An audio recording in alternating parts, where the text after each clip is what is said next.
Me dijeron que no se podía leer, por eso me anoté lo que quería decir en la camisa roja que traje. Bueno, no voy a poder leer de ninguna manera. Les quería hablar un poco, si es que puedo, del invento más fascinante de la historia de la humanidad. No es la pizza, tampoco la pelota. Es la lectura, y habría que explicar un poco por qué uno afirma que es un invento la lectura. Porque todos... ¿Hay alguien aquí que no sepa leer? Bueno, está bien que nadie levante la mano. Todos creemos que sabemos leer más o menos desde siempre y desde chicos, eso es verdad. Lo que no es verdad es que hayamos nacido para leer. Y eso tiene que ver con que la ciencia lo ha explicado de maneras mucho mejores que como lo voy a explicar yo, que no tengo nada que ver con la ciencia más que Proyecto G, como dijo Fabricio, que no existe en nosotros un gen de la lectura. Hay algunas de las capacidades que necesitamos para leer que sí son innatas. La vista, por ejemplo. Uno abre los ojos y salvo que tenga algún problema, uno ve. Sin embargo, uno no lee directamente sin aprender. No solo eso, sino que la humanidad tardó el 90% de su vida para que alguien por primera vez pasara la vista por una serie de signos y eso les significara algo.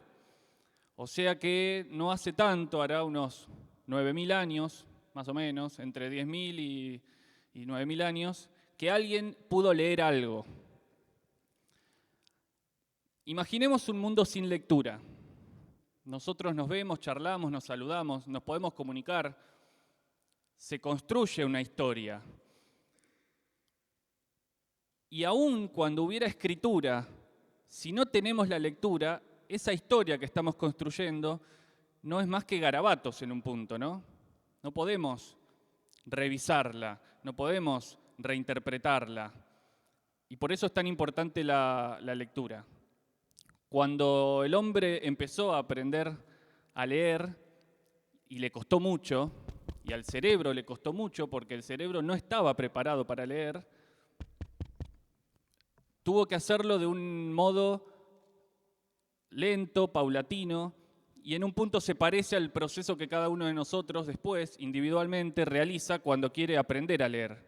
A uno le enseñan en la escuela en general, tal vez a veces un padre o una madre enseña antes de que uno entre a la escuela, puede pasar, pero requiere de un gran esfuerzo aprender a leer, porque están involucradas muchas cuestiones. El lenguaje, claro, el lenguaje también es algo innato. Uno ve que un niño rápidamente intenta comunicarse, gestualmente, pero también con sonidos, y de repente el pibe habla, ¿no? Y sin embargo no es tan fácil que lea. Pero ¿cuál es el premio al esfuerzo? Porque si nos llevó cientos de miles de años adaptar o reciclar nuestro cerebro para que pudiera leer, y después a cada uno de nosotros nos llevó llegar a la escuela primaria para que pudiéramos aprender a leer, ¿cuál es el premio? ¿Hay un esfuerzo? ¿Hay una retribución para eso? Y sí, si nos gusta leer, la retribución es el placer. Los muchachos científicos acá podrán decir si es cierto lo que digo, pero hay áreas de nuestro cerebro que tienen que ver con la recompensa, que se activan, por ejemplo, cuando comemos chocolate, que se pueden activar ante una lectura que nos genera algún tipo de sensación de placer. Y los científicos, que son gente que lee mucho, pero uno tiene la idea de que leen no tanto por placer, sino porque tienen que leer papers, ¿se dice? Papers, o todo lo que tengan que leer, también leen por placer. Ustedes lo sabrán. Les quiero contar una historia. En el año 1923, un señor iba en un tren desde Barcelona hasta Madrid, venía de dar unas charlas, y se le acerca un periodista. Siempre que va un señor más o menos conocido en un tren, se le acerca a ese señor un periodista. Y le quiere preguntar cosas de su vida, porque no le quiere decir, lo felicito, maestro, le quiere preguntar a qué hora se levanta, qué costumbres tiene, si le gusta la pizza. Y entonces le pregunta qué le gusta leer. Y el señor, con su cabellera blanca, dice: Cervantes, el Quijote. El señor se llamaba Albert Einstein y no era el único al que le gustaba leer el Quijote, no era el único científico importante. En el mismo año, otro señor, también de pelo blanco, le escribe una carta a su traductor al español. El señor escribía en alemán, si no me equivoco. Y le dice a su traductor, escribiendo en español, le dice: aprendí su idioma solo para poder leer el Quijote. El señor se llamaba Sigmund Freud y es verdad lo que él le decía en esa carta a su traductor. Es decir, que estas dos personas, como muchas otras, leen por placer, porque les gusta, porque hay que aprender el español solo para leer un libro. Un idioma tan lejano, además, al alemán. Y hay una actividad que está bastante emparentada con el placer por la lectura, que es la de leer en la cama. ¿Alguien de acá lee cuando se va a la cama? Muchos. ¿Y cuántos de los que leen cuando se van a la cama piensan que leyendo les va a dar más sueño y así van a poder dormir mejor? No todos. Bueno, en verdad no está, hasta donde sabemos, o hasta donde yo sé, comprobado si es mejor o no leer en la cama. Lo que es cierto es que hay algunas teorías que indican que las actividades de reposo, como puede ser la lectura, ayudan a que venga el sueño, y hay otras que dicen que no hay nada peor que leer antes de dormir si uno quiere dormirse o si tiene problemas de insomnio. Tal vez no alcance si uno tiene problemas de insomnio con la lectura, pero uno tiene la sensación de que son las 8 de la mañana, el libro está tirado, uno no sabe por dónde iba y uno se quedó dormido leyendo. Y hay una duda que a mí me surgía como lector en la cama, que es: ¿por qué si leo tanto, y además si leo tanto antes de dormir, por qué nunca sueño que estoy leyendo? ¿Alguien acá recuerda haber soñado que leía? Ni uno, ¿no? Uno. Bueno, no está mal el porcentaje porque en verdad es bastante difícil y bastante extraño que soñemos que leemos. Es curioso, ¿no? Porque soñamos que un montón de otras actividades que hacemos todo el tiempo, incluso actividades que nos generan placer, como puede ser la lectura, y sin embargo, no soñamos casi que leemos.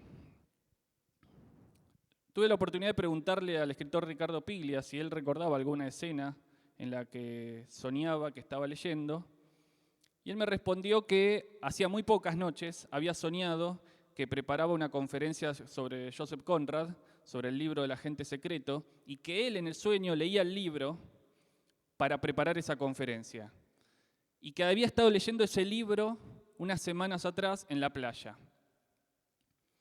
Y sin embargo, hay algunos estudios que muestran que no necesariamente las personas más lectoras tienen más tendencia a soñar que leen.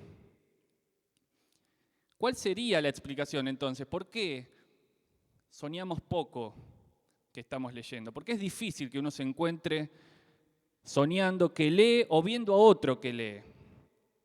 En un capítulo de la serie animada de Batman, de hace 20 años casi, está Bruce Wayne en su mansión y de repente quiere leer el diario. Y cuando abre el diario ve que las letras se le mezclan, se le confunden, se le disuelven, y recién ahí empieza a tener la intuición de que tal vez esté soñando. Esa anormalidad, ese defecto en la lectura le genera la sensación de que hay algo raro, ¿no? Entonces va y habla con Alfred, y Alfred no le dice nada en relación con esto, pero entonces dice, bueno, voy a ir a mi biblioteca, y hay una biblioteca enorme, y agarra los libros, y todos los libros tienen las palabras deformadas. Y al final del capítulo se da una especie de explicación científica, y se dice, en realidad, el hemisferio derecho del cerebro es el que se usa para soñar y el hemisferio izquierdo para leer. Una explicación que es una pavada, ciertamente, pero que a la serie le servía para explicar. Pero lo que sí era real, y ya lo había escrito en algún momento Italo Calvino en un libro, era que uno cuando quiere leer en sueños ve que es muy costoso, que las palabras, como a este Batman dibujado, se le desarman, se le escapan, se le disuelven. Algunos estudios dicen que las actividades humanas que llevaron mucho trabajo, mucho esfuerzo a lo largo de la evolución, son más reacias a aparecer en los sueños. Y además que esas actividades, si tuvieron que ser aprendidas en la educación formal, como es la lectura, son más reacias a aparecer. Entonces ahí habría algún tipo de explicación. Tal vez nos costó tanto aprender a leer y nos es tan fácil soñar que haya un punto de desencuentro entre esas dos actividades. Hay pocas escenas en la literatura que yo recuerde de lecturas en un sueño. El mismo Freud, en su interpretación de los sueños, dedica mínimas palabras a casos en los que el tipo analizado soñaba que leía. Y ya 2 siglos después de Cristo, un señor que se llamaba Artemidoro se dio cuenta de que podía hacer una especie de catálogo de sueños y se recorrió 20 países y recopiló unos 3.000 sueños. Iba y hablaba con la gente y le decía, ¿qué soñaste? Bueno, soñé que hacía el gol en el último minuto y ganábamos el campeonato mundial. Y él los anotaba y después interpretaba los sueños. Era una especie de sitio de internet, pero de hace mucho tiempo. Sitio de internet poco serio. Entonces decía, bueno, los que soñaron que aprenden rápidamente a leer palabras extranjeras van a conquistar países con mucha facilidad. Era una estupidez lo que decía, pero lo que les quería decir era que de esos 3.000 sueños que él había recopilado, había 2 o 3 nada más que referían a que las personas habían soñado que leían. Tal vez sea por eso que es mejor estar bien despierto para leer, porque cuando soñamos, ya que vamos a, no como se pensaba antes, solo a descansar, sino que vamos a recomponer algunos de los funcionamientos de nuestro cerebro y de nuestro organismo, usémoslo para eso y guardemos el día, la vigilia y nuestra atención para la lectura.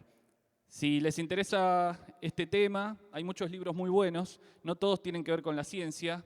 Uno que tiene que ver con la ciencia se llama El cerebro lector, es del autor Stanislas Dehaene, pero también les recomiendo el libro Una historia de la lectura, de Alberto Mangel. Es un hermoso libro sobre cómo aprendimos a leer y sobre cómo contar eso. Y claro, les recomiendo El Quijote, que es donde está el mejor lector de toda la historia. Me llamo Diego. No soy ni de cerca un científico, a veces escribo y estoy muy contento de estar acá. Gracias.